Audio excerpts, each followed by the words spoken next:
Good evening, everyone. I'm Alex Westland, and today I'm going to be talking about a highly controversial topic, gun control. Now, I just want to start off saying I'm not really radical pro-gun, and I'm not really radical anti-gun. Kind of in the middle. My claim is that gun control should be regulated in a better way, in a safer way. So I kind of want to start off, get a feel for the room. How many of you guys own your own guns, or have parents that own guns? Okay. How many of you know how to properly disarm a gun, check a chamber, use the gun? Notice how there wasn't as many hands? That's going to be my first topic, is gun safety. So a responsible and knowledgeable gun owner is rarely involved in firearms accidents. Similar to swimming pools, electrical outlets, household poisons, teaching anyone about guns can prevent dangers.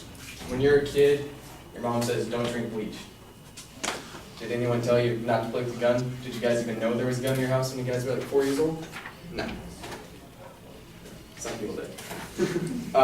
Like me, I didn't. I did not know my dad owned guns until I was like 10.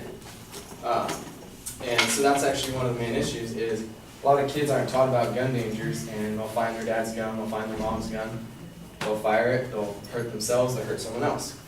And it's not only kids, it happens to anyone.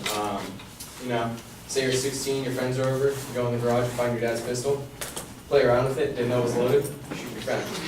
Accidents happen. If you knew about gun safety, you knew how to check the gun, you knew how to disarm the gun, none of this would have happened. So my second point is background checks and bans on some type of guns. So a majority of adult gun owners, they support common sense gun control. You'll hear about a lot of people, you know, Australia bans guns. They had a mass murder, or a mass massacre, I should say.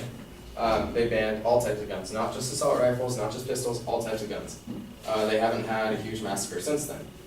Now, when we have a massacre, you'll have countless arguments of people going, no, we should keep guns, oh, we should ban assault rifles, keep our handguns, it's self-defense. Yes and no. As much as 40% of all gun sales are undocumented private party gun sales that do not require a background check. It's called the gun show loophole. You can go to a gun show, there can be a private seller, he already owns a rifle. You can buy that rifle without having a background check. Anyone can do it. So the reason people want to ban guns is because anyone can buy a gun nowadays. Pretty much all you need to do is when you go in a pistol, if you want to buy a pistol, you go in, you do a waiting period, they do a background check. If you have no federal crimes on your background check, you can buy a gun. They don't really do medical checks. If you are diagnosed with depression, which is a mental illness, most of the time you can get a gun, unless it's a very severe mental illness.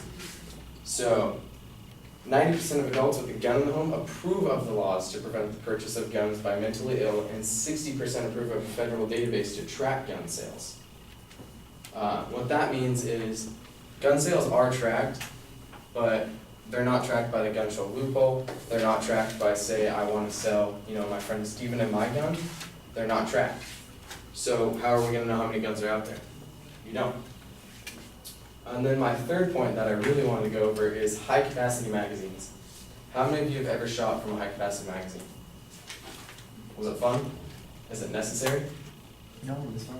Yeah, it's not necessary. A lot of people have pistols for self-defense, home defense, and pistols usually have an 8-round magazine, some have 10.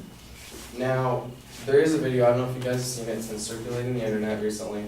It's a big issue. A lady was in her house, 3 armed men came into her household, and she had a handgun. She fired back, and one of the armed robbers actually succumbed to his injuries and passed away.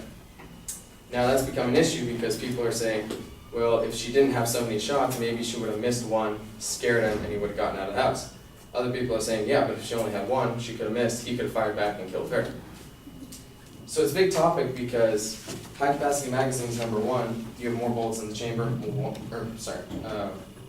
bullets in the magazine, and what that'll allow you to do is that trades accuracy for hits. If you have a rifle with 30 rounds in the magazine, I don't have to aim, I can just spray, and I'll more than likely hit someone. So that's why high-capacity magazines are actually banned in California. If you have an AR-15, you actually can't have a 30-round magazine. It's actually a federal crime if you're caught with it. You can't be docked with that. And so homeowners, for self-defense, you don't need a high-capacity magazine. You really don't. You don't need a 30-round gun. You don't need a 10-round gun. Maybe you need 5. You need something to protect yourself, but you don't need something that could potentially harm anyone, that you could potentially just keep firing and kill someone. So yeah, that's pretty much it. High-capacity magazines have little to no effect on self-defense and pretty much your rights as a gun owner. I believe you should have guns as your Second Amendment right, but high-capacity magazines have no effect on that at all.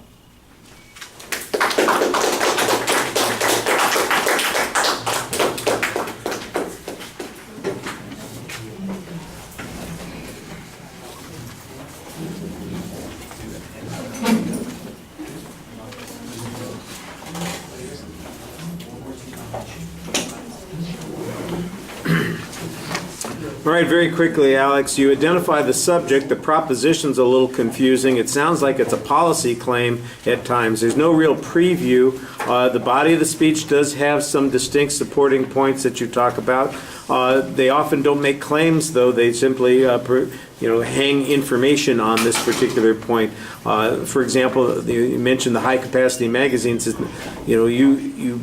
You give this whole explanation. The claim is that they are unnecessary for home security. That seems to be the argument that you're presenting. Why you can't simply make the declarative sentence is not clear to me. The evidence that you present is very dependent on hypothetical examples. On the accident issue, for instance, you provide nothing except hypothetical examples.